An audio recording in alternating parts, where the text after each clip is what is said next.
Is the IPL, the Indian Premier League, bigger than any cricket event in the world? That's the question. The league that India curated and launched in 2008, nearly 17 years ago, has become one of the most lucrative leagues across the world.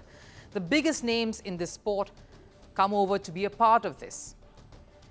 It's one of the biggest money-spending cricket events the world over. So is this even bigger than the T20 World Cup that's around the corner and coming up next month?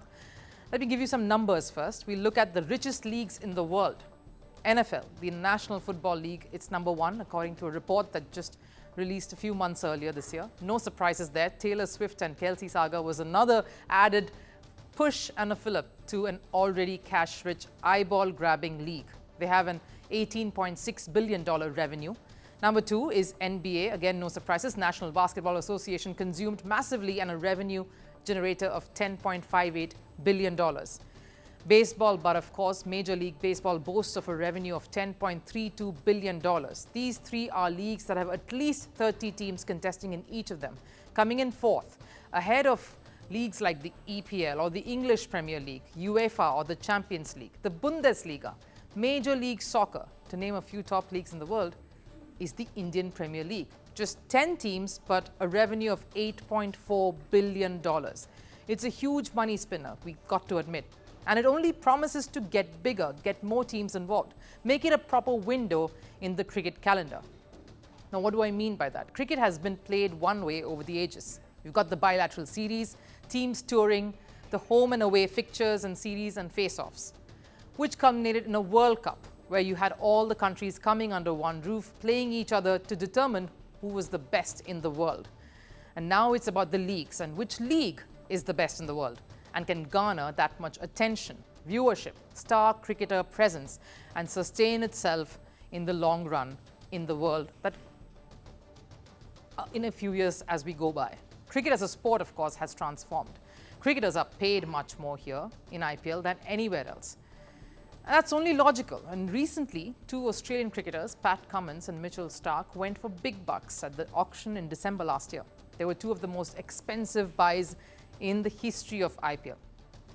So it isn't surprising that the Australians, the key players of the national side, that is about to, of course, play the T20 World Cup, including Starc, Cummins, Travis Head, to name a few, have stayed back to play the remaining IPL despite a World Cup days away and warm-up matches all lined up.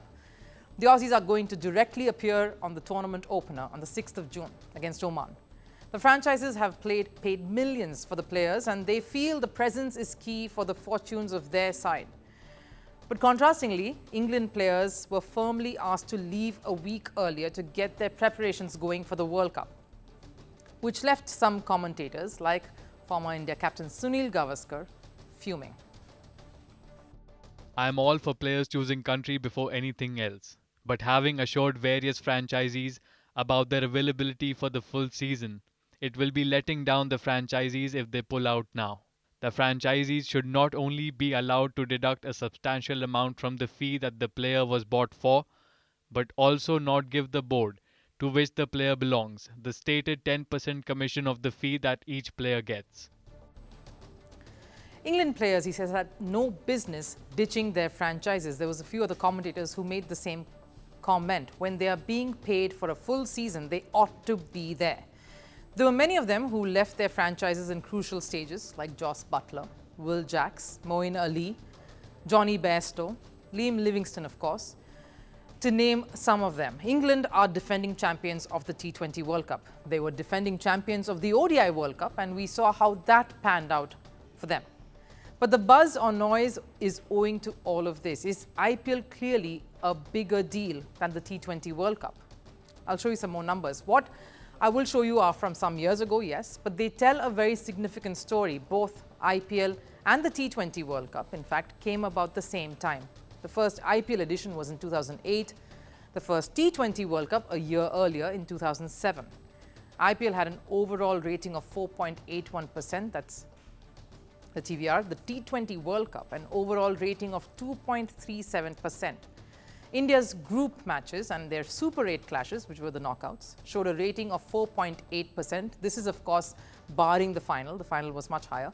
While the league matches in IPL 2008 got a TVR of 4.6%, and it was as high the next year too. In fact, a tad higher than that. A T20 World Cup that India won, that saw MS Dhoni making it and creating magic for the first time in the world, still had an overall viewership that was lesser than an inaugural IPL edition, which saw Rajasthan lift the title. Sure, it's many years earlier, but the dynamics of the IPL's evolution hasn't changed. It hasn't diminished. It's only magnified and grown, whether it's in terms of worth or the money the players earn or the stature itself of the league. Which is why the question, is IPL a much bigger event? A T20 World Cup that is happening in USA for the first time, in fact, has all India matches at 8 p.m. India time, IST. So the viewership remains intact. No wonder there is an India versus Pakistan as well in there. World Cups need TRPs, need rating points, and World Cups need India versus Pakistan. Viewership is big in tournaments like the World Cup, and that's only driven by an Indian cricket team, by Indian viewership, which is why an IPL then is like every match is an India match. You've got Indian players there featuring, and stars of them in every franchise. With the clamour for making IPL bigger and more robust, there is also a clamour for getting a dedicated window for this, a window which doesn't interfere with any of the other national commitments. Are we seeing a whole different evolution of cricket in itself? Bilateral series now reducing. Is it just a matter of leagues now and a few World Cups in between? That reality doesn't look too far-fetched now. Firstpost reports from the world's second largest continent. Hello, I'm Alison Lagrange. A very warm welcome from Durban, South Africa. We get you the news and the newsmakers from Africa. South Africa goes to the polls on the 29th of May. I will track the election and bring you ground reports. Is it the end of the road for the African National Congress? And will former President Jacob Zuma stage a dramatic comeback? From elections to climate change to innovations and opportunities. As the world's attention shifts, we report from Africa, the heart of the global South. Join me every weekday live on Firstpost.